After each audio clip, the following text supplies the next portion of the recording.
எதிர்காலம் மாறிக்கிட்டே இருக்கு. என்னவா மாறும்ன்னு சொல்லவே முடியல. இன்னும் பிரம்மாண்டமா இருக்கும். எதிர்காலத்தில இன்னும் நமக்கு நெறைய தேவைகள் வர வேண்டியிருக்கு. அப்படி தேவைகள் அதுக்கு நெறைய பணம் தேவைப்படும். அதனால பதுக்க ஆரம்பிச்சுடுறாங்க. எதிர்காலத்த பத்தின பயம் தான் கடவுள் நம்பிக்கைக்கு காரணமா இருக்கு. ஐயோ! பயமா இருக்கே! எதிர்காலத்தில என்னவாகுமோ? நம்ம எப்படி இருப்போமோ? அப்படின்னு இந்த பயம் தான் வந்து கடவுள் நம்பிக்கைக்கு காரணமா இருக்கு. நெறைய பதுக்குறதுக்கும் அதான் காரணம். சொத்து சேர்க்கறதுக்கு அதான் காரணம். சொத்து சேர்த்து வைக்கிறாங்க. நாம கஷ்டப்படக்கூடாது, நம்ம பிள்ளைகள் கஷ்டப்படக்கூடாது அப்படின்னு சொல்லி, எதிர்காலத்த பத்தின பயம் தான். கடந்த காலகட்டத்தில பாருங்க நிலமே வாங்க மாட்டாங்க. அவங்களுக்கு எதிர்காலத்த பத்தி பயமே இல்ல. அதனால நிலமெல்லாம் சும்மா கிடக்கும். ரூ. 100 கூட நெனச்சிருந்தா நெறைய பேர் ரூ. 100க்கு ஊரே வாங்கி போட்டுருக்கலாம். கடந்த காலத்தில ஒரு ரூ. 1000 இருந்தா, இன்னும் 1 ஏக்கர் வாங்கியிருக்கலாம். ஒரு சென்ட் நிலம் ரூ. 100க்கு தான் போகும். ஏன்னா எதிர்காலத்த பத்தி அவங்க என்ன நெனச்சாங்கன்னா, எதிர்காலங்கிறது வந்து ஒண்ணும் இல்ல. இப்படி தான் இருக்க போகுது அப்படின்னு நெனச்சாங்க. இப்படி மாறும்னு அன்னைக்கு தெரியாது நெறைய பேத்துக்கு. இப்படி மாறும்னு தெரிஞ்சிருந்ததுன்னா, நெறைய நிலத்த வாங்கி போட்டுருப்பாங்க. இன்னைக்கு நிலமெல்லாம் அப்ப அப்ப என்ன ஆகுது அப்படின்னா, இன்னைக்கு நிலமெல்லாம் விலை ஏறி போச்சு. காரணம் இப்ப எதிர்காலம் மாறப்போகுது அப்படின்னு நெனைக்கிறாங்க. முன்னாடியே நாம கடந்த 50 வருஷத்துக்கு முன்னாடி எதிர்காலம் மாறாது அப்படின்னு நம்ம நெனைச்சோம். எதிர்காலங்கிறது எல்லாம் தான் நகரங்கள்லலாம் யாரும் இருக்க மாட்டாங்க அப்படின்னு நெனைச்சோம். ஆனா, அதனால நம்ம என்ன பண்ணோம், வாழ்க்கை இப்படி தான் இருக்க போகுது அப்படின்னு நெனைச்சு நிலத்தெல்லாம் வாங்காம விட்டுட்டோம். இப்படி மாறும்னு தெரிஞ்சதுன்னு வச்சுக்கோங்க, அப்பவே நிலத்த வாங்கி போட்டுருந்துருப்பாங்க. அப்ப இன்னைக்கு அப்ப நிலத்த வாங்கி போடுறாங்களே, அதுக்கு என்ன காரணம் அப்படின்னா, நாளைய உலகம் மாறப்போகுது அப்படின்னு நெனைக்கிறாங்க. அப்ப கடந்த காலத்திலேயே அவங்க தப்பு தான் பண்ணாங்க. தப்பு கணக்கு போட்டாங்க. எதிர்காலம் மாறாது. இந்த மாரி மாறாது அப்படின்னு அவங்க கடந்த காலத்திலேயும் தப்பு கணக்கு போட்டு நிலத்த வாங்காம இருந்தாங்க. இன்னைக்கும் என்ன பண்றாங்க அப்படின்னா, எதிர்காலம் மாறும். எப்படி வேணாலும் மாறலாம். இன்னும் பிரம்மாண்டமா மாறும். அதனால இப்ப நிலத்தெல்லாம் வாங்கி போடுறாங்க. இதுவும் தப்பு தான். இதுவும் தப்பு கணக்கு தான். சரியான விஷயத்த பெரும்பாலான மக்கள் செய்றாங்கன்னா, அது தப்பானதா தான் இருக்கும். மூட நம்பிக்கையா தான் இருக்கும். இப்ப கடந்த காலத்தில பெரும்பாலான மக்கள் நிலத்த வாங்கி போடவே இல்ல. அப்ப அது தப்பு தானே! இன்னைக்கு இருக்கிற மாற்றத்தை கணக்கிட்டு பார்த்தா, கடந்த காலத்தில் மக்கள் மெத்தனமாக நிலத்தை வாங்காமல் இருந்தது ஒரு தப்பு தானே! ஐயோ! அத வாங்கி போட்டிருந்தா நம்ம கஷ்டப்படாம வாழ்ந்திருக்கலாமே! அப்படின்னு நெனைக்கிறாங்க இன்னைக்கு.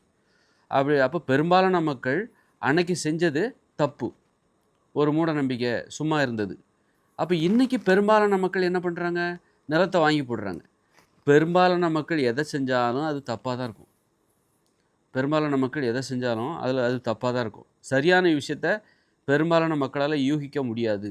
அதை யூகிப்பதே சாதாரண விஷயமே கிடையாது. 2040ல இந்த உலகம் ஃபெயிலியர் ஆக போகுது. நிலத்துக்கு வேறு மாதிரியான வேல்யூ வரப்போகுது. நீ பத்திரத்த வச்சுக்கிட்டு லட்சக்கணக்கில வாங்கி வச்சிரு பத்திரத்துக்கே மதிப்பு கிடையாது. 2040ல என்ன பண்ணும் இந்த உலகம் ஃபெயிலியர் ஆகும்போது எல்லாரும் விவசாயம் தான் பண்ண போறாங்க. கான்கிரீட் காடுகளை விட்டுவிட்டு மக்கள் சமவெளியை நோக்கி ஓடப் போறாங்க. அப்ப இது என்னுடைய நிலம்னு சொல்லி நீ வாங்கி இன்னைக்கு போட்டிருக்கு பாரு. அத பத்திரம் காட்டினா யாரும் விடமாட்டாங்க.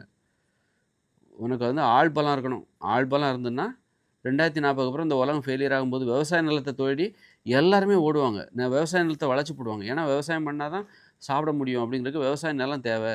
எதிர்காலத்தில எல்லாமே கரண்ட் அப்புறம் வந்து தொழிற்சாலைகள், அப்புறம் வந்து வாகனங்கள் எல்லாமே ஸ்டாப் ஆயிடும். மருத்துவமனை, பள்ளிக்கூடம் எல்லாமே ஸ்டாப் ஆயிடும். ராணுவம் எல்லாமே ஓடி வந்துருவாங்க. அவங்களுக்கு சம்பளம்லாம் குடுக்க முடியாது. அரசாங்கமே செயலிழந்து போயிரும்.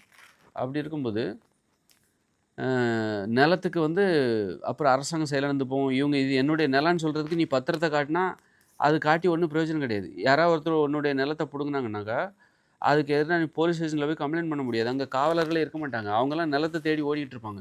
இன்னும் சொல்லப்போனா, அவங்கள்ல ஒருத்தர் கூட உன் நிலத்த அபகரிச்சவங்க இவங்களா கூட இருப்பாங்க. ஏன் நீதிபதியா கூட இருப்பாங்க.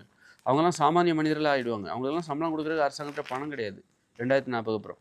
அரசாங்கமே இருக்காது.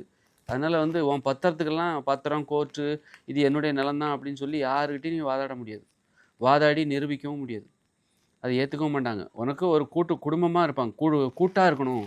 இன்னைக்கு நம்ம தனித்தனியா வெளியூர்கள்ல போய் வசிக்கிறோம். 2040க்கு அப்புறம் இனிமே எல்லாருமே இப்ப நான் தனியா இருக்கிறேன்னா என்ன அர்த்தம்? எனக்கு ஏதாவது பிரச்சனைன்னா நான் கவர்மெண்ட் போலீஸ் ஸ்டேஷன்ல போய் கம்ப்ளைண்ட் குடுப்பேன். எனக்கு ஒரு போலீஸ் ஸ்டேஷன் இருக்குது பாதுகாப்பா. அங்க 10, 20 பேர் இருக்காங்க. அவங்க எனக்கு பாதுகாப்பா இருக்காங்க. நீதிபதிகள் இருக்காங்க. அந்த தைரியத்தில நான் தனியா இருக்கிறேன். இந்த நீதிபதிகளும், போலீஸும் இல்லன்னா மனிதர்களுக்கு எது பாதுகாப்பு? நீ தனியாவே இருக்க மாட்ட. உனக்கு என்ன நடந்தாலும் கேட்கறதுக்கு ஆளு கிடையாது.